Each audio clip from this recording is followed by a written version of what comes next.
Of course, if you're going to have electricity generated, of course you've got to transmit it. You've got to transport it from the place where it's generated to all the consumers. It goes without saying. What you don't have to do is use an overhead power line. There are other alternatives. The main alternatives are to put it underground or to use subsea cables.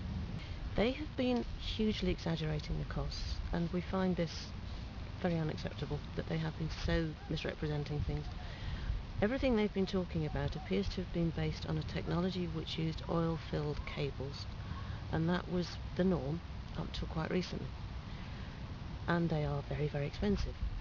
But the norm now, and this was confirmed at the public inquiry by the applicant's own consultants, the norm now is a technology called cross-linked polyethylene, XLPE.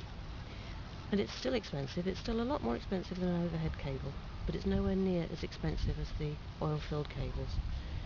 And we've been in close contact with people from the cable industry, and they tell us that the norm throughout Europe and North America is for underground cables using XLPE to be 3 or 4 times the cost of overhead line. It is more expensive. Yes, it is more expensive. And that must be properly assessed. What is the benefit of putting it underground compared with the cost of putting it underground? We would argue that it's very easily justified. The reality is that with any of these developments, the way the legislation is set up, all the costs would actually be shared by all the consumers of electricity across Britain. It's not just a Scottish expenditure.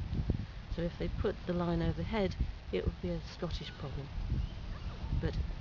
And in fact it's a problem that if it's needed, it is to get electricity out of Scotland into England. But with the way that the legislation is set up, the cost would be shared across the whole of the UK.